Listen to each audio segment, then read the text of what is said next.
Hey all, and welcome to AstroPilled. We did this for the first time on Twitter Spaces, and we had a number of technical issues. Unfortunately, the feature isn't as stable as we expected, so there are a couple dropouts, only two or three, where some context may or may not make sense. Just roll with it. Hope you enjoy. Thanks for listening. Okay, all right, I'm back. We are gonna kick this off with some music, which is literally me holding up my laptop.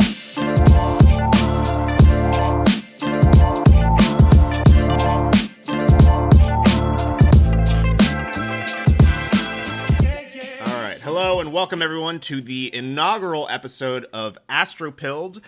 We're very excited to be here. I am one of your readers and hosts, Saddle Sood, or Sad, or Salad, whatever you'd like.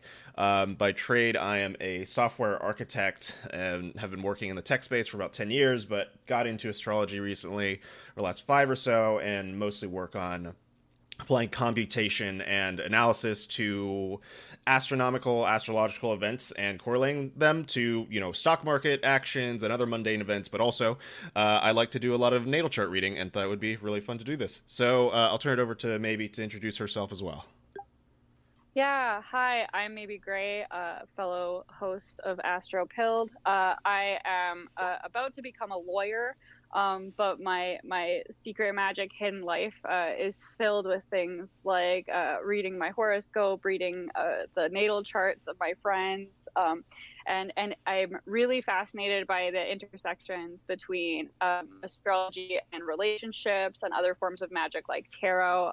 So it's just one of those topics that I'd be happy to talk all day long about. And so I'm super, super happy to be here. Awesome. Okay, we'll turn it over to Kiwi, our first featured guest for Astropilled. Why don't you tell us just a little bit about us, as much as you like or as little as you like? Sure. So hi, I'm Kiwi. I work as a software engineer. When it comes to astrology, I'll be honest, I'm a tiny bit of a skeptic, but I like to approach it with a really open mind, and I'm super excited to hear everything that you have to say today. Absolutely. Yeah. So that's kind of the point for me personally with Astropilled is that, I know that my audience and probably Maybe's audience as well tends to be a little bit more mixed, and people are interested and open minded about astrology, but also quite skeptical. So I started this so we could really do astrology in practice, in public, in a way where people can see how it really works and what it's really about. So for those of y'all listening, the last tweet on my profile has Kiwi's natal chart, and sorry, I was out last night, and so you'll get to see her chart here, and there's a giant wheel in the middle, and a number of other things that are just like educational. So you've got the different signs and what their symbols are, the different aspects, things like that. So to dig in here a little bit, the way I like to think about astrology when I'm looking at a natal chart is it is essentially the picture of a metaphor or a story at the time you were born. One way of thinking about astrology that I like to use is that life is inherently synchronistic, symbolic. It's kind of a fractal evolution. So, very similar to how you have similar patterns through nature and through people's lives and these key sorts of rhythms that seem very universal. That's also actually displayed in the interaction of the planets, which gives us a language in which to think about your natal chart. But that's all a bunch of, blah, blah, blah. Let's actually just get into it. So when I'm looking at this chart, I like to start by breaking down the big three as a nice place to start. So Kiwi, you have your sun is in Aries, your moon is in Leo, and your rising is also in Leo. So those are your big three: sun, moon, and rising. The sun in Aries will tend to be somebody. So a lot of the time with the sun sign, you'll get this picture in a horoscope of like, oh, you are this type of person, you are this type of personality, et cetera, et cetera. You have these attributes because you're an Aries or because you're a Capricorn. I personally view the sun sign really as more of a purpose-oriented, identity-oriented sort of thing. So like sun in Aries, for me, is a person who is very competitive. There's somebody who wants to win. There's somebody who is interested in proving themselves to the world, in differentiating themselves. And your moon in Leo, the moon has to do with your intuitive, your subjective, your interior self, and also how you react to things automatically and emotionally. It's also sort of the source of your survival instinct. So you have a moon in Leo, and moon in Leo will tend to be very concerned with things like morality, with being seen as upstanding and having, you know, high like morals and values. Moon in Leo is very marked by its need to be liked as well, and its need for other people to perceive the self in a way that is positive. And finally, you have your ascendant in Leo, which is very similar.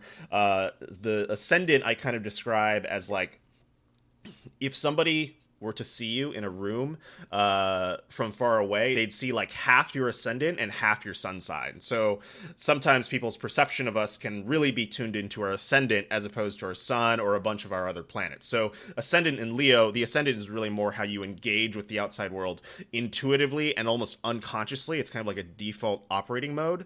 So with ascendant in Leo, that'll tend to be more playful, more extroverted, more good-willed toward other people. You probably have a talent for making other people feel good about themselves or have fun or at ease, things like that. So those are the big three. I've talked to quite a bit. Maybe what are you seeing right now?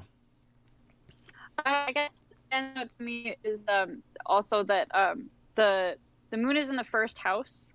And our first house is a lot about our identity, like the awareness that we have of ourself. Mm-hmm. And so I would imagine that this ascendant and moon sign in Leo is something that you might resonate with more than a sun sign in Aries. I know a lot of people find that what's really salient in the mainstream consciousness most of the time is these like sun sign horoscopes that seem from the perspective of people who practice astrology more deeply, like very low resolution. And I hear all the time from people that like, oh, I don't know, I just read my sun sign and I don't get it. It doesn't sound like me. And a lot of the time, I think that that's because the first house influences a lot of the way that you see yourself, and the planets that show up and the energies that show up in that part of your chart are often the parts of your chart that you are most likely to see and be like, yes, that's me. I totally get that. That's totally how I feel. And so I imagine that some of the things that stand out to you about yourself, like if you were asked at a party to describe yourself in 3 words, you might say something like funny and generous and friendly, that kind of thing. And those are like very much associated with moon in Leo, ascendant Leo. And so I definitely wonder if that resonates with you more than horoscopes you've seen that are associated just with sun sign and Aries. So that's really interesting. So I actually didn't know what the whole house thing meant until you explained just now. So that's cool. Actually, I have always, I think, resonated with Aries, or just in general the idea of fire signs, mm-hmm. which, from what I understand, Leo is as well. Yep. And yeah, like I've resonated with Aries, on some levels. Like I'm definitely, competitive. Just got that. I mean, not to bring it down to stereotypes, but like got that fire under me. You know what I mean? Mm-hmm. Mm-hmm. And it was really interesting how you described the ascendant sign, how it's like how people perceive you. Because, and the way you described ascendant in Leo is super interesting to me, because that's how I hear other people describe me. And I'm always I'm flattered, because, they describe me as someone who's really friendly and like puts people at ease, and I'm really flattered. But then I'm always a little confused, because I'm like, I don't feel that way. I think I'm, all these negative things. Yeah, it's like, where's that coming from, right? Like, why? Yeah. Yeah. But and I'm really happy to hear that that's how they see me. Totally. And that's the interesting thing about the ascendant. Like, it's almost an unconscious projection to the outside world. And so that's what people vibe on a lot. So let's see. I think I'll dig in a little bit, too, to the rest of the personal planets. But you've got some very interesting stuff going on with your Jupiter and Saturn, which I want to get to. But so to go through the rest of the planets that you've got, so we've covered Sun, Moon, and then the Ascendant. And also, to be clear, the Ascendant is the exact degree of the sign that was rising on the horizon at the time of your birth. So the idea, one metaphor is that it's kind of like the energy that was imprinted on you at the moment of your very first breath. That's kind of the idea of the ascendant. So it's almost something outside of yourself. That's a little bit more esoteric. So we'll just move on to Mercury here. So Mercury, you also have an Aries, which makes sense that would further accentuate, identifying with an Aries oriented personality or attribute. So Mercury in Aries tends to get things very, very quickly. Like it's likely that you can skim, something a little bit more complex and then be like, oh, I got it. I got the image. I got the idea. It wants to jump around a lot. It wants to proclaim things. It also does have an element of that Aries wanting to be right. So a Mercury in Aries can be very opinionated at the same time, being a fire sign, and it can also work pretty rapidly as well. And then your Venus is in an interesting place in Taurus, which is very nice because Taurus is the home sign of Venus. It is in its domicile, and so Venus rules your aesthetic experience, how you value things, how you enjoy receiving adoration or love or affection in general. And Venus can also have a fair amount to do with like the sexuality, with your sensual experience, things like that. So in Taurus is all about physical experiences. So like, you're probably a big fan of massage. You're probably a big fan of like eating well, like nice, luxurious things, like all these Taurian aspects. But there's also an element of like accumulation, collection sometimes with Taurus, of like enjoying pulling things together. In terms of like, almost having a little nest egg sort of idea. And then Venus is also very high in your chart near your midheaven. And your midheaven is the exact highest point in the sky at the time of your birth. So it will tend to be very prominent in terms of planets that are closer to the top of your wheel will tend to be more visible to other people, but will also be very relevant to you personally in terms of like your career, in terms of your accomplishments. So the midheaven and the 10th house in general are often described as the career sign or career placement. But I find that it's a little bit wider than that. It's really about what you contribute to the world and what you're seen for. So Venus here, it wouldn't surprise me if, part of what you really enjoy has something to do with the arts or luxury or like sensual experiences or money or just like things in general. Like all these very Tarian, Venusian things probably bring a lot of joy. How is this tracking so far? Is this resonating? The last thing I heard, you said that you wouldn't be surprised if I was into the arts or luxury or something else. Mm-hmm. Yeah. It's all these Venusian sorts of experiences that have to do with physical pleasure, physical harmony, collecting things, amassing wealth. Also can sometimes be literal, like buildings, architecture, the arts, things like that. So I'd be curious how that, appears in your life for you personally, given how prominent this is in your chart. Right, yeah. I mean, I definitely resonate with that to some extent. Mm-hmm. It sounds a little vague in general. Mm-hmm. I mean, I definitely, like working as a software engineer and having some spending money, I definitely enjoy spending it. For example, going out to really nice restaurants, things like that. I do enjoy the arts. Lately in my life, I've found myself kind of not focusing as much on that. But that's just because of like where my life is right now. Mm-hmm. As for collecting things, I don't really know. I mean, like I said, that just sounds kind of a little vague and hard to place. Yeah, totally. And that's the thing about Venus being so high in your chart, is that this can manifest in many ways. And one of the ways is also like just doing pretty well in the money department, because Venus also rules your money. So, it makes sense that you're a software engineer. And also, one of the things that I observe about software engineers a lot of the time is that they're very much aestheticians, or at least they can be. So Spaces clearly has some stuff that needs to get worked out. But anyways, so I was last talking about Mars and Gemini, and then I think I turned it over to Maybe. What was the last thing that y'all heard? Oh, we didn't catch what you said about Mars. We Okay. heard you Yeah, introduce it, but that's all. you were about to start talking about it. Ah, I said so much. Okay. So Mars in Gemini has to do with Mars in Gemini itself. Mars is about how you express initiative, how you begin projects, how you get shit done, how you accomplish tasks. It's kind of like the initial impulse to do something or to be driven. That's Mars. So Mars in Gemini, Gemini is a sign of talking, of communication, of relating ideas, of connecting ideas. So all the things I was saying about Mars and Gemini is it's likely that the way in which you begin projects and tasks is by speaking or thinking or connecting ideas in some manner. It also has to do with your career a lot of the times. And, Gemini, ideas, connecting them, talking about them, etc. You're a programmer, so that makes perfect sense. That's like you're living your chart in that exact sort of way. And then, so one thing I'll say about the houses also is that I think we have your birth chart pretty accurate, but depending, when we talk about the houses, depending on how accurate your birth time really is, it may or may not be on par. So if, as we talk about the houses, you hear a bunch of stuff that just sounds like straight up wrong, maybe your birth time is off, or maybe we have it. But I'm going to talk about Mars in Gemini, assuming that it really is in the 11th house.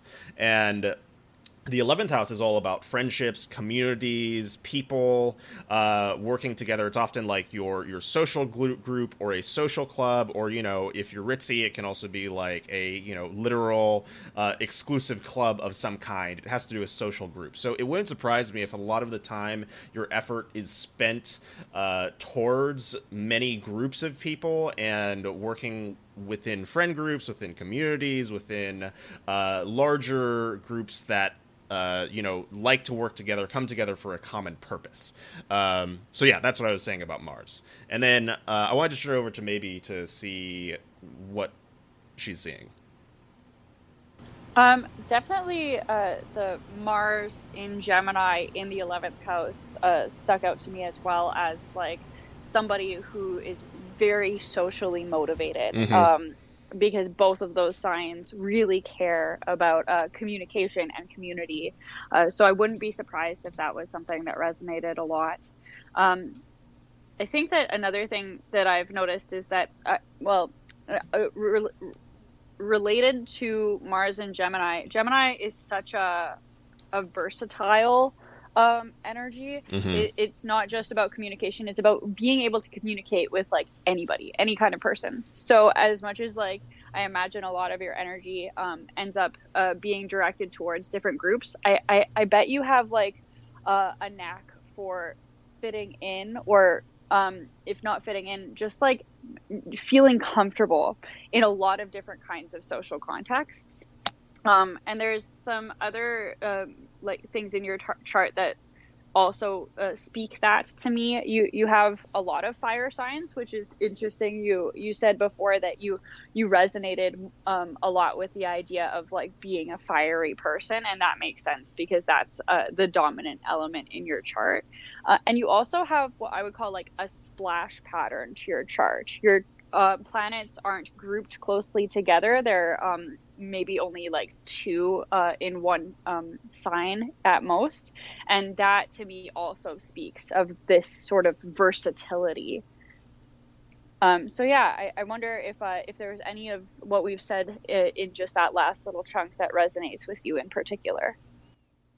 Oh, for sure. As soon as you described the 11th house, was it about like community, Yeah. friendship?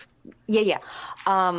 So what you said about that and the Mars and Gemini in general. So like the three of those combined immediately brought to mind one of the things I like to do, one of the things, I think I'm really good at.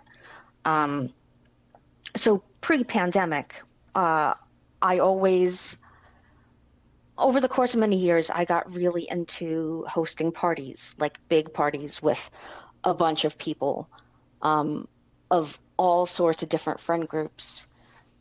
And I didn't realize it for the longest time, but like eventually it hit me that that was something I was really good at and something I really enjoyed. And, before everything came crashing down, I was starting to think that like I want to go even bigger. Like I want to start planning events, not just having these things at my place, but like renting out bigger spaces. Um, and in general, sometimes it's confusing to me because I think of myself as an introverted person. Um, but then I really enjoy doing things like this, um, like bringing a bunch of people together. Even back in the day, like in high school and college, I would always organize like different group trips, sometimes like overnights to Boston or something. And yeah, I'd always be herding cats all the time. And while it stressed me out to an extent because I like everything to be really perfect and be planned meticulously, um, it was also really always fulfilling to me. So yeah, so that really spoke to me, the combination of those three things. It's interesting that you bring up the topic of parties, actually, because I've been thinking about the Venus piece, and Venus in Taurus is very much like a party planet. It's like, let's have a good time, let's throw a party, let's especially do it in a lavish environment. So I think that might be some of the connection, especially since you say you feel drawn to it, and so it's close to your midheaven. So I think those two placements may be working together here. I want to keep us moving too, and we can also double back to any of this, but I want to talk about your Jupiter Saturn opposition because it's very interesting and probably a pretty significant part of your inner world. So Jupiter, all the planets out from Mars, Jupiter, Saturn, and then the outer planets, have more to do with kind of like these external forces that we experience as drives within ourselves to various qualities. So Jupiter is a planet of massive expansion. It's a planet of like jubilance, of overwrought expression. It's all about like the big things. It's the bombasted life. Like if you think of the Herculean, or the depiction of Zeus from Hercules, the Disney movie, like that's Jupiter, in a nutshell. Like that's a great depiction. So you have Jupiter right on top of your moon, and it's very, very, very close, like within 2 minutes. That's extremely close, and unique in that matter. And so I'd be curious to know if for you, your emotional inner world can sometimes feel like it's exploding, or like you said, like lit on fire, because Jupiter will accelerate, expand, emphasize any planet that it's on top of. So with your moon that close to Jupiter, it's possible that, sometimes you may literally feel like you're not able to contain your feelings, or reactions may be very, very strong, or sometimes disproportionate to the event that actually happens, because Jupiter expands everything that happens there. Now, the other interesting piece to that is you have Saturn in very close opposition to both your Jupiter and your moon as well. And I know a little bit about a Saturn-moon opposition placement because I have that too. In my experience, and I also have my moon in Leo and my Saturn in Aquarius. So in my experience, this manifests itself as a almost like domineering pressure on the self to not take up too much space or not be too gregarious or expansive, like it's almost like saying you don't deserve to be happy, or you don't deserve to be expressive, or to feel the ways that you do, because Saturn is a planet that has to do with intense obligation, responsibility, pressure, restriction. It's kind of like, if you have a very like traditional conservative surly kind of dad who, you mow the lawn once, you get $1, you mow the lawn 100 times, you get $100. That ratio is never going to change.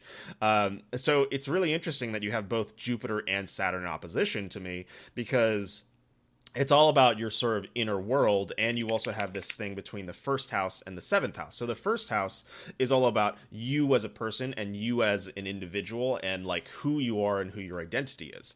And the seventh house is about partnership.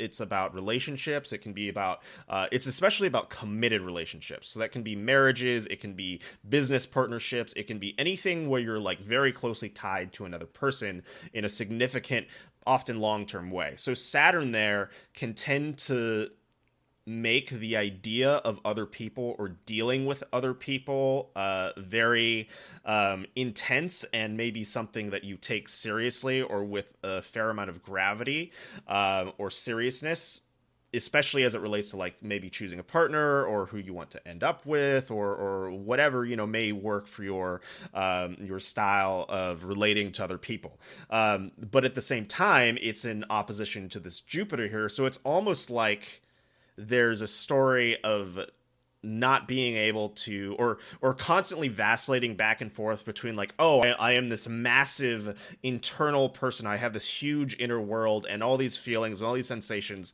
but then on the other side there's Saturn, which is like, well, no, you don't deserve that, or it's not quite allowed, or there's some form of pressure that's happening over there, especially as it relates to like other people. So I'd be curious to hear about, you know, how this reflects for you, how it resonates, but also like what your relationship is between like how you navigate the gap between yourself and other.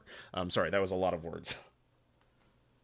Yeah, no, I've I've been sitting here laughing to myself, excuse me, because yeah, everything you said just now resonates very, very much.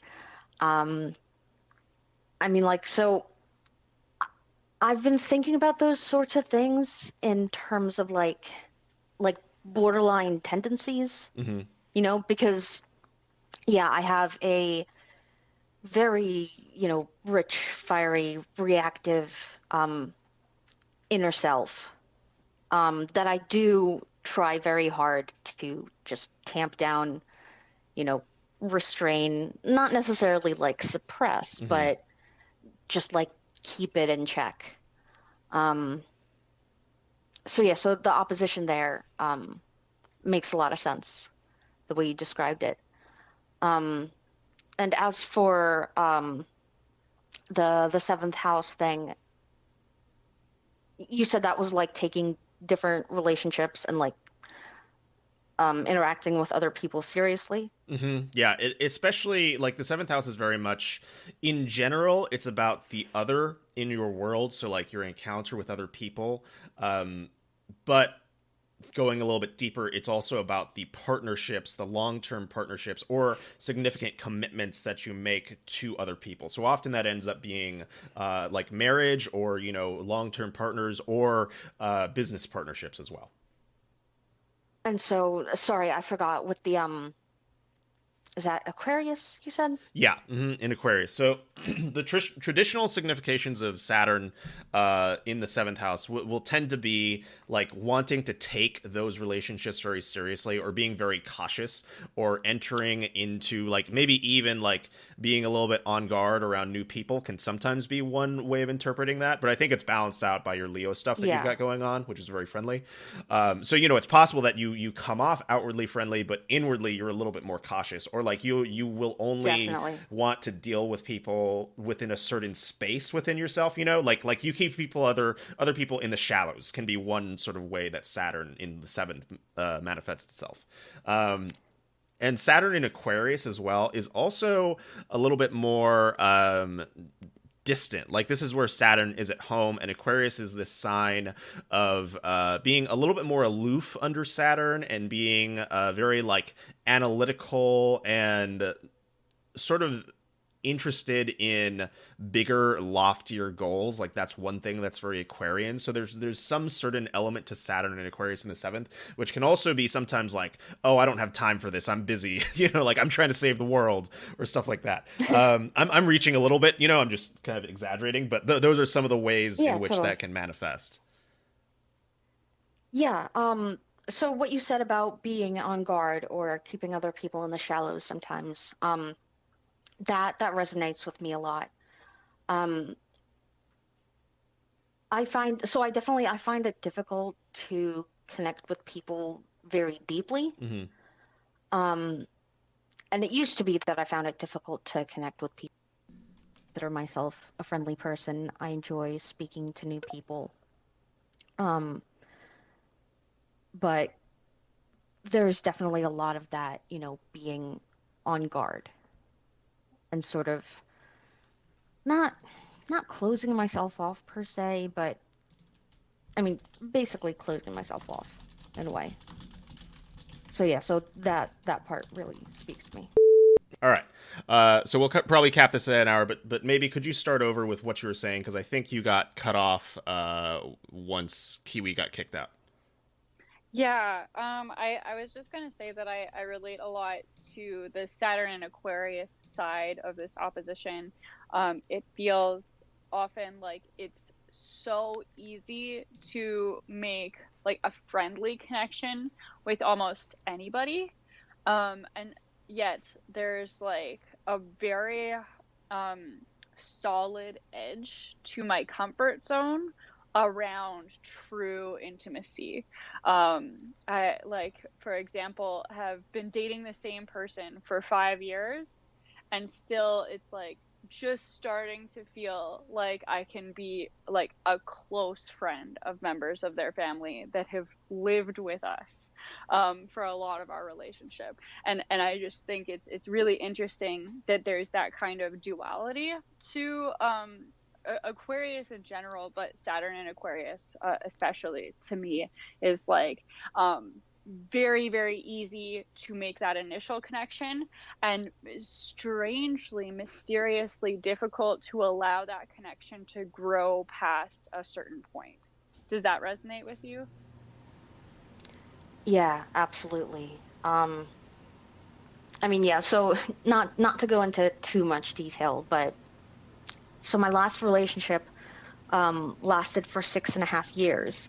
And something I only realized toward the end was that at a certain point, like 1 or 2 years in, I kind of stopped like going along that path. I stopped being able to feel closer to this person.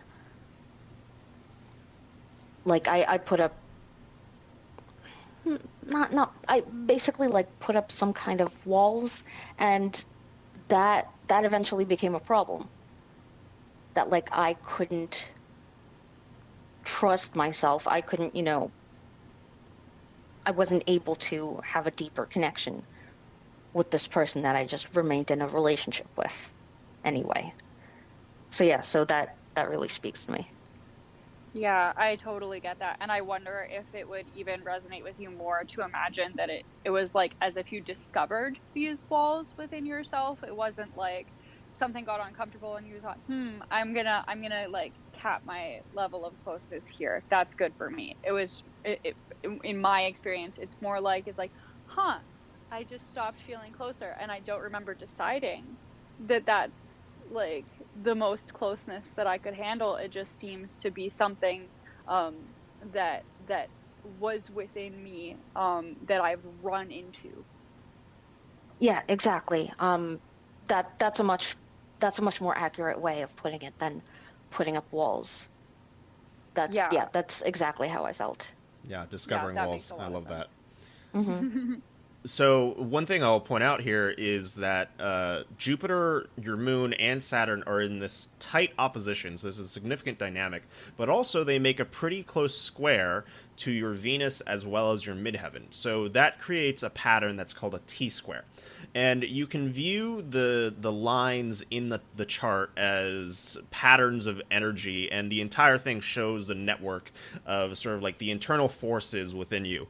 And so the T-square will often mean that the oppositional force, you can't really do anything about it one way or another. Like, it's never satisfied fully because like the opposition can't really find a compromise, so it's about switching back and forth between the two things.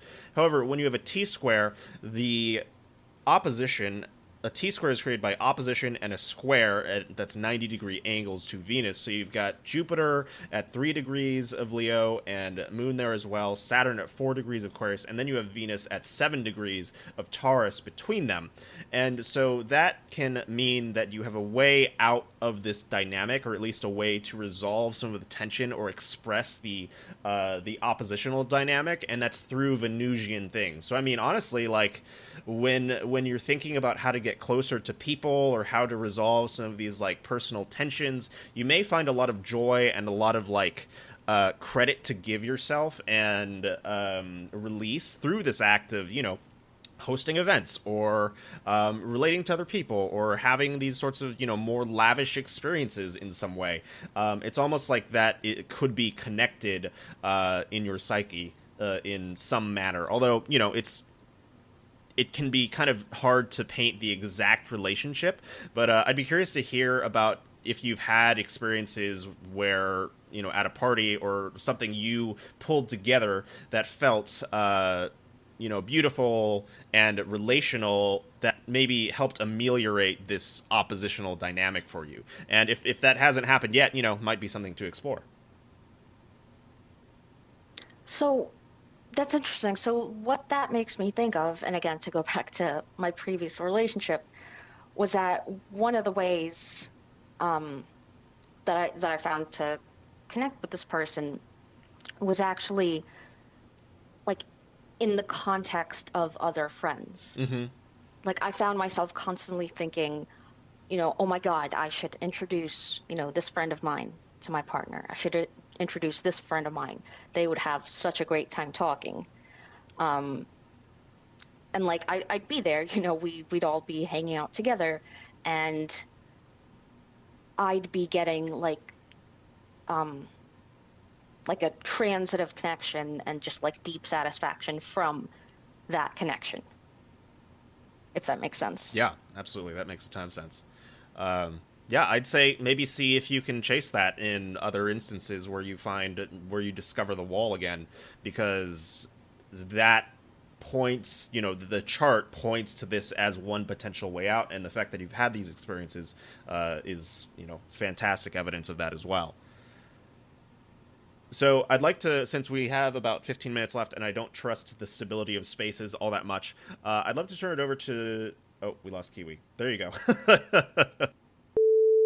Okay, so as I was saying, Kiwi, because we only have a little bit of time left and Spaces is essentially a ticking time bomb, I'd love to turn it over to you for anything that, has been going on in your life, or, dynamics, or anything you're just curious about as well that we might be able to talk about through the lens of this.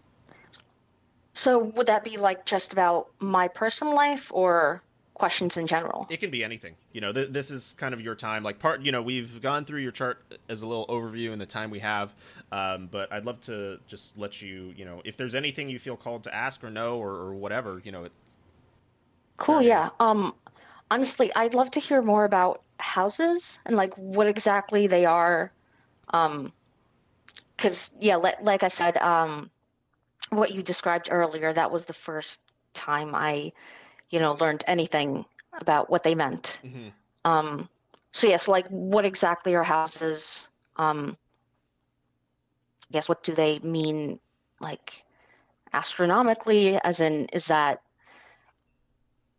like the positions, or because I thought the positions were, the signs themselves. So I'm a little confused about how those things interact. Yeah, absolutely. So houses, when we look at a natal chart, it is essentially a 2D projection of a 3D space, right? It's the actual celestial sphere. So the house system is a way of dividing the sky from...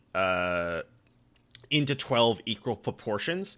It's a little bit hard to describe, but I can send a visual which will make it a lot more intuitive. But essentially, you can think of it as being, if you look like straight up into the sky and then spread your arms halfway, you would be dividing the sky into half. And then if you rotate your arms 90 degrees and spread them again, you'd be dividing the sky into 4 pieces. And you do that at a 45-degree angle twice, and you get 12 houses, essentially. So the idea is that the houses represent different areas of life. I really like Dane Rudyard's interpretation of the houses, where 1 through 12 are really the symbolic route through life, starting with birth and ending with death. So the first house is kind of like your core identity and who you are as a person. It's like the first time you're born and you realize, oh, I exist. I have a consciousness. I am a person. And so all of these houses get filtered through that lens. But I'll turn it over to Maybe as well for her take.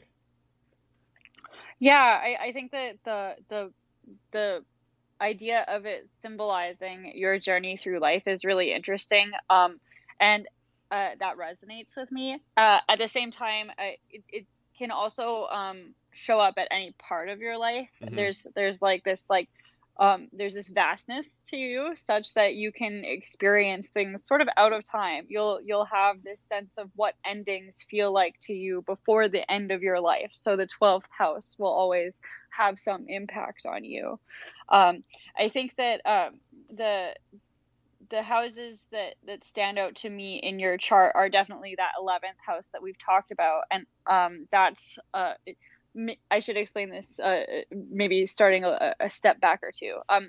Sometimes I think of it as like there's like this circle of the zodiac symbols and their stories and their mythologies, and then the houses are like another layer that's overlapping, but on a slightly different it's been shifted slightly. So each of the houses is ruled or is associated with one of the astrological signs. So the 11th house is the house of Aquarius, even though for you Gemini is the sign that's showing up in that house, and that creates this kind of combination of energies. So in the area of your life that's associated with Aquarius, which is this area around groups and friends and like social awareness, humanitarianism, that kind of stuff, you have this very flexible communicative drive, and that's the way that you'll relate to that part of your life most of the time. So that's something that shows up strongly in your chart for me. And then as I mentioned, the first house, where your Leo energy is showing up, is something that's really interesting to me too. The first house is associated with Aries, where your sun is, and then your moon is being in the first house creates this kind of like link between the way that your sun energy might show up in the world and the way that your moon energy might show up in the world. And so that makes a lot of sense to me, especially when you talk about feeling like you resonate with the fire, rather than resonating more strongly with Aries compared to Leo or something like that.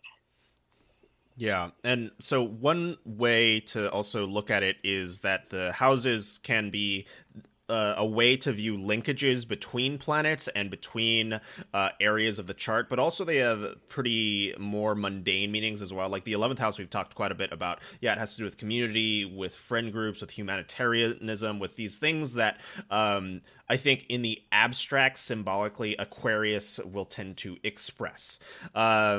The traditional astrologers, if they're listening, might take some issue with that, but that's okay. No, we're not going to worry about that right now. But so, for instance, like the 9th house actually has to do with travel abroad. It has to do with foreign cultures and languages. It has to do with law, with legal institutions. It also has to do with institutions of higher learning. So with both your sun and your Mercury there, it wouldn't surprise me if those themes end up being a recurring theme throughout your life as well. Like maybe you really have a strong draw to, foreign cultures or languages or just being abroad, or maybe, you've taken your studies very seriously in the past, or you may, just repeatedly come back to engagements with institutions, especially like educational ones is the big one for me that I see pop up with the 9th a lot. The first house is, it's about who you are, and with your moon and your Jupiter there, that's very accentuated, being pretty close to your ascendant as well. So it's kind of becomes like, one way you can read this is that wherever the planets are, that house will become a significant area of focus for that planet's domain.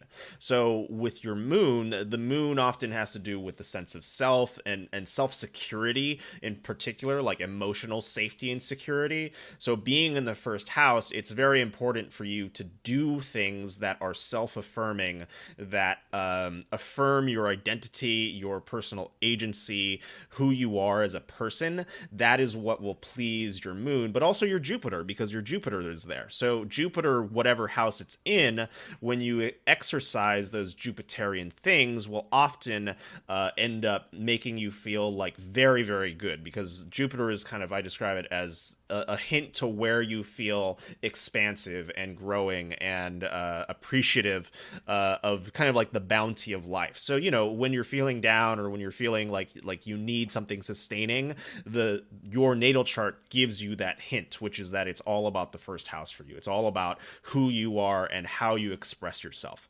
So that's one way you can view that. And then the sixth house is an interesting one. I also have this similar placement because we're born pretty close to each other time-wise.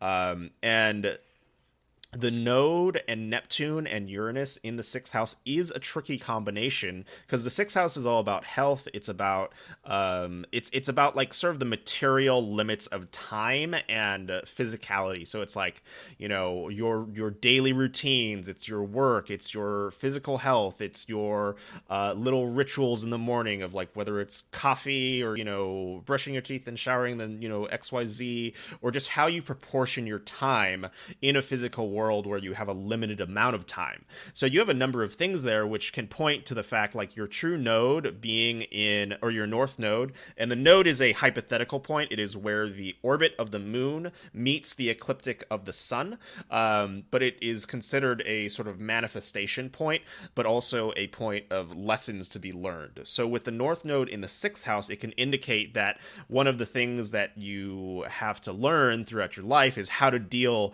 with these fiddly little details of, you know, like material limitation, time, schedule, health, energy, all those sorts of things. It's my least favorite house. I find it very annoying. But also I have my node there, so that tends to be kind of how that works out. And with your Neptune and your Uranus there, that which I also have, that can make it a little trickier because, you know, Neptune can be this rather evasive planet that wants to avoid certain experiences or wants it to be perfect. And then Uranus, I always call sort of like the Promethean table flipping planet. So there can be an element where you're just like, fuck it, you know, like I don't need to do this, like whatever, I'm gonna mix it up now. So like having these three placements in the sixth house can be a bit of a challenge along those vectors. It has been for me because I have these exact placements. So I'd be curious to hear if this resonates and what your experience there has been like. Yeah, definitely. I mean, that was a lot. But a lot of those things definitely resonated with me. I'm I'm honestly having trouble remembering now which ones. Yeah, no worries. Sorry, I talk a lot. What? No worries. I think when you were talking about the first house with the moon and Jupiter in the first house. So I don't remember exactly what you were saying, but I remember that it really. Oh, right. Certain things bringing me like deep satisfaction and feeling like they reinforce my sense of self. I think that's what I gathered from what you were saying there. I forget exactly what the things in question are. But yeah, I feel like, I don't know, I don't really have anything specific to say, but I feel like when I act in accordance with, you know, what you described from my Jupiter and my moon, but also my sun, I definitely do get that sense of satisfaction. Like when I follow, you know, my instincts, my like desires, my like all the strong drives, when I don't deny them, I guess, is what I'm trying to say. Yeah, absolutely. And you've got one thing that I didn't point out because it's a little more vague, but you have the sun and moon closely entwined, both in fire signs. So you've got your sun at 4 degrees Aries and your moon pretty close to 4 degrees Aries, still in 3 degrees of Leo. And a trine is essentially a flowing relationship between the two planets. It's like they collaborate in the most easy, intuitive, almost in a way that's so simple you take it for granted. It's like hidden talents. And so what this means is that there is a strong connection between your emotional inner world and sort of like your self-identity Aryan sun. And so what you're describing makes a lot of sense to me. Like the thing that's holding it back much of the time is your Saturn opposition, which limits your moon. But like if you can give your moon Jupiter combination a little bit of space within yourself, it connects to that sun really, really well. Like what this tells me is that you probably have, as you described, a very good intuitive sense of what you should be doing when you're not beating yourself up for wanting to do those things. Yeah, what do you think? Maybe just like overall. I definitely agree that I see this super chill trine energy between the moon and the sun showing up in a lot of what Kiwi expresses about what resonates with her about her chart. I also I love the idea of Uranus as the Promethean table flipper. I've never heard Uranus described that way, but I'm like, yes, 100%. That is the way that I feel that energy too. And I think I'm curious if Kiwi finds that does show up a lot in her life. Like, do you find yourself like switching up your daily routine and finding like a real itch to do that on a like relatively frequent basis? So I don't know about my daily routine. I do find that a lot with my interests and like what I want to pursue, what I want to do. I also find that, in terms of, I find that like with physical spaces, like with my apartment, I've spent much of the past year just constantly rearranging things, swapping out furniture, coming up with new ideas for, all my different rooms. But as for daily routine, um, I think I tend to stick to one, or at least I tend to strive for one that I want. But I do Yeah. find myself switching things up in like other domains. Yeah, that makes sense. The idea, especially like reorganizing your surroundings, fits very much with this Uranus in the sixth house vibe to me. And especially with maybe the Capricorn influence, I can see why there would be a part of you that is still trying or striving to keep things productive and stable, because that Capricorn energy speaks to that really well as well. It's also interesting that you bring up the idea of rearranging your living space, because one planet I didn't really touch on so much is Pluto, which is in your fourth house. And Pluto, its significations tend to be about transformation overall, but also very intense transformation. So it has to do with like destructive creation, like tearing something down in order to create something new.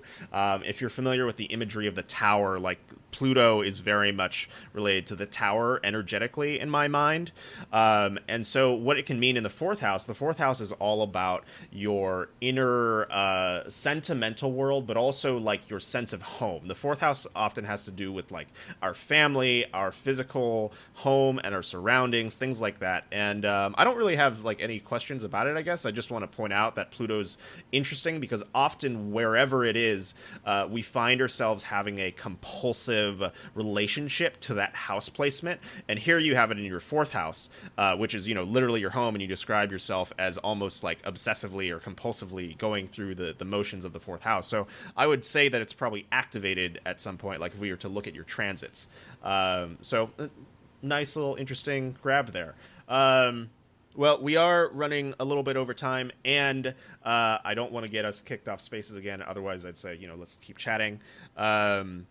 But yeah, any last thoughts or questions that we can answer for you, Kiwi, before we wrap up? No, I think that's about it. Thank you so much for inviting me. This was a great time. Yeah, I learned absolutely. a lot today. Yeah, thank you so much for coming. Thank you, everybody, for listening. Of course. Thank you, Maybe, for helping doing this reading with me. And I hope everybody had a fun time. And I will see y'all on Twitter. Yeah, I can't wait for the next episode. This has been really fun. Hell yeah. Yeah, me too. All right, I did not prepare intro music, but I'll just do a ba-da-ba-da-ba-ba. Bye, y'all.